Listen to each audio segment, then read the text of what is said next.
Undeterred, telling stories, sharing thoughts, one topic at a time.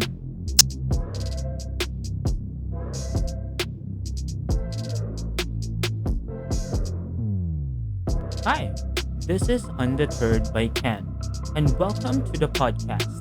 If you're keen about certain topics, such as the arts, politics, community, and culture, then this podcast is for you. Join me as I talk about these things and share some of my insights in the hopes that I could inspire others to share their stories too.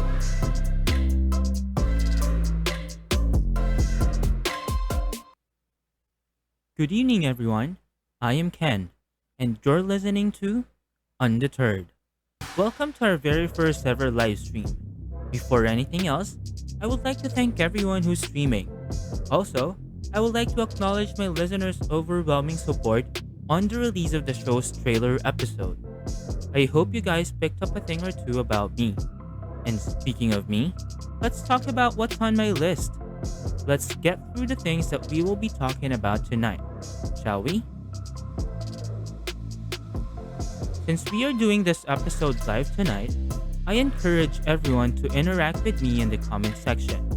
Talk to me so I won't feel alone. Sabi nga ni Tito Boy, tara, usap tayo.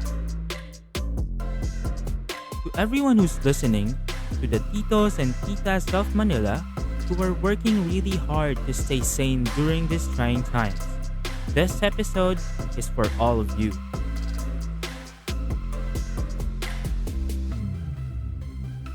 So, for tonight's episode, we will be talking about Filipino Resiliency.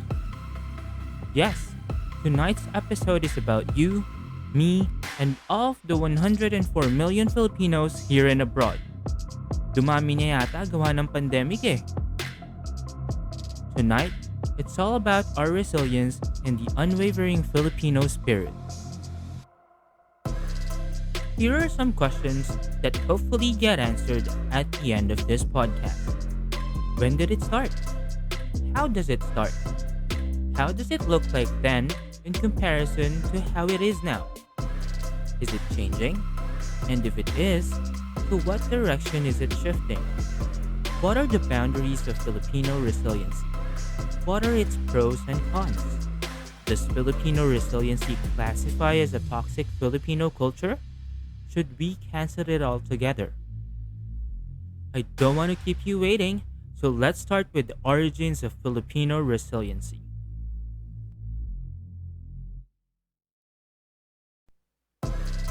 The Philippines is located in the Pacific Ring of Fire. This region is known to host a long stretch of volcanic belt. Because of this, natural calamities such as earthquakes, tsunamis, typhoons, flooding, and landslides pose a threat to areas between this region. Imminent danger awaits, and people are susceptible to losing livelihood, homes, and more importantly, lives when these calamities struck. Let's look at history. Being located in the Southeast Asian region, the Philippines had participated in the galleon trade. This participation led to the discovery of its natural riches, which had sparked the interest of the Spanish king, King Philip II. Having been conquered and colonized multiple times, from the early days of the Spanish conquistadors, famished times of the Japanese occupation, and then becoming territory of America, the country has had a complex history of hardships. From World War I, also known as the Great War, and World War II, the Philippines became a battleground to historic wars of men. These things have contributed to the idea that Filipinos can take whatever nature and men throw their way. It shaped what we are as a nation and how we approach problems as they come. This might be the reason why people in the Philippines are known to always have an unwavering spirit. This is how Filipino resiliency came to be. Filipinos are known to many by one common attribute, and that is, we are one of the most hardworking races in the world. Everywhere you look or go on the map, there is a Filipino away from their family working abroad. It is a testament that we will go to the ends of the world just to provide for the needs of our loved ones. This common attribute resembles our undying spirit to always make ends meet and make do of what we have. Titiisin hanggang kaya, maghihigpit ng sinturon kahit hindi na makahinga.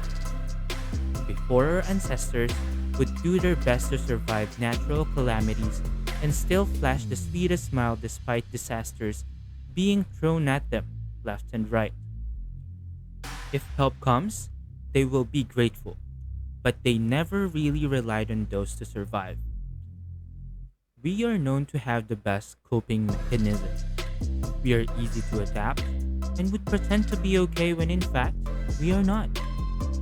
Observing how the older generation interact with these catastrophes, I can say that the younger generation is shifting towards a more realistic approach on how Filipino resiliency should be viewed.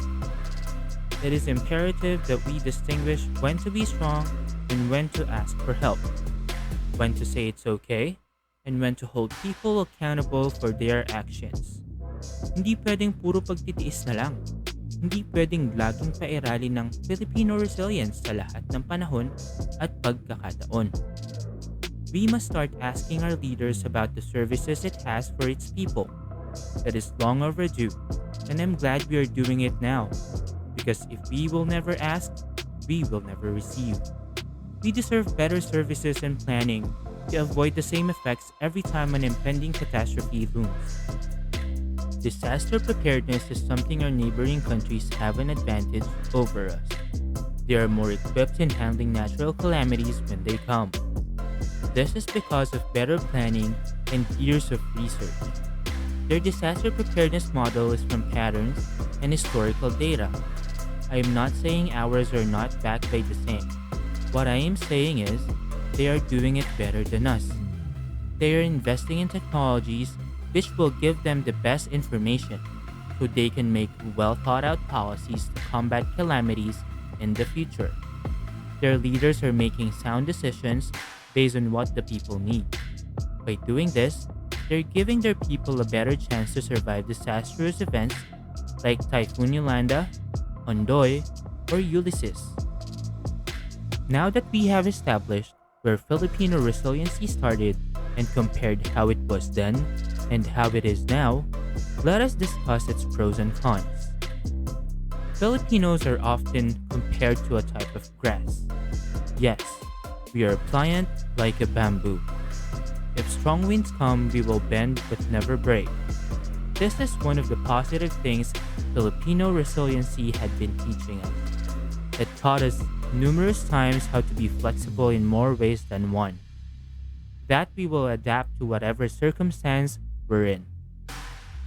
Bayanihan is the camaraderie between Filipinos.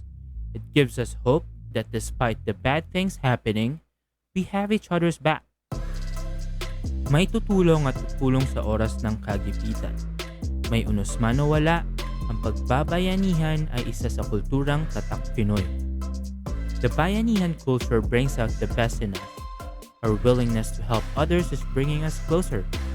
Our collective efforts to bring immediate assistance to families, cities, and provinces stricken by these disasters is lifting our spirits. The reason why we can still smile. In spite of our circumstances brought by the Typhoon Quinta, Rolly, and Ulysses, we are still hopeful that we will rise up and come out stronger in the end. The outpouring of donations, both monetary and in kind, is almost automatic when crises like this happen. It's as if we are so used to the delays in our government's response that it is expected from us to immediately organize to help our kababayans. Which now brings me to the negative aspects of being resilient. Yes, we will mostly survive the calamities, the pandemic, and the economic crisis we are facing. However, we can only do that with proper leadership. We need concrete plans before a typhoon, emergency response during, and immediate recovery efforts after it happened. And we expect to receive them from the national and local government. not from the private institutions and individuals willing to help. Because believe it or not, generosity has its limits. Let's draw the line. We should learn to stop over romanticizing our valuable traits as Filipinos. We should know when to say we had enough. To talk frankly, 2020 has brought more than enough of its mishaps. Unfortunately, it appears that it still has more up its sleeve. So we better practice calling out our leaders and hold them accountable. Only by doing this, that they will do what is right for the people. Hopefully by doing this, they will come to their senses and get to work. The last thing we would want to experience is to ask help from the government and get nothing in return because of rampant corrupt officials holding a seat of power. Accountability is owning up to your shortcomings, admitting your mistakes, and doing something about it. Correct it by doing better. We still have a few more weeks before the year ends. We do not want to waste away the year by doing nothing. Filipinos are not useless. We are one of the most hardworking races in the world. Let's prove that we can ignite change that lasts. Let's give every Filipino a fair chance at survival, at living, and to thrive. The pros and cons of Filipino resiliency is now clear. After a social awakening, the next task at hand is to keep an open mind. To be a catalyst of change, one must want real change. So the big question is this: should we cancel Filipino resiliency? Is it one of the many toxic Filipino cultures we should stop practicing? For me, Filipino resiliency is what's keeping us strong. It is deeply embedded in our culture and upbringing. It is what's giving us a sense of pride in times of crisis. We help each other without asking anything in return. We support each other by lifting each other up. And we do that by keeping the hope inside us. We do that by being resilient. Let us learn to separate the good from the bad. Take what's helpful and keep it. Improve the system that works and change what doesn't. If we become successful in doing all of these, we might just help improve the future of our sons and daughters. Maybe in the next few years, we finally are able to tell proudly again that Filipino resiliency is one of the hallmarks of Filipino pride. In the true spirit of Filipino resilience, I would like to take this opportunity and use my platform to knock on your generous hearts. Several friends and groups I know are currently running a donation drive for the victims of Typhoon Ulysses. I'll put their details in the description box of this episode so you can check it out. These groups of individuals are accepting donations both in kind and monetary. Most of them are benefit concerts too, so you may watch performances during their live stream to keep you entertained. Before we end this podcast, I would like to read an excerpt from William G. Bacani's The Resiliency of a Filipino, and I quote, "We may stumble and fall, but we will bounce back, armed stronger, with vision and faith, that after darkness, after pains and sufferings, the Filipino survives. The Filipino is resilient." Well, I had a great time sharing some insights about Filipino resiliency. If you like this podcast, please consider subscribing so you can get updates on the upcoming episodes. Please follow me on social media, Twitter, Facebook, and Instagram with the username @BernardezKen. This podcast will also be uploaded on YouTube, Buzzsprout, SoundCloud, and Spotify. Just simply search for Undeterred by Ken. This is Ken, and thank you for listening to Undeterred.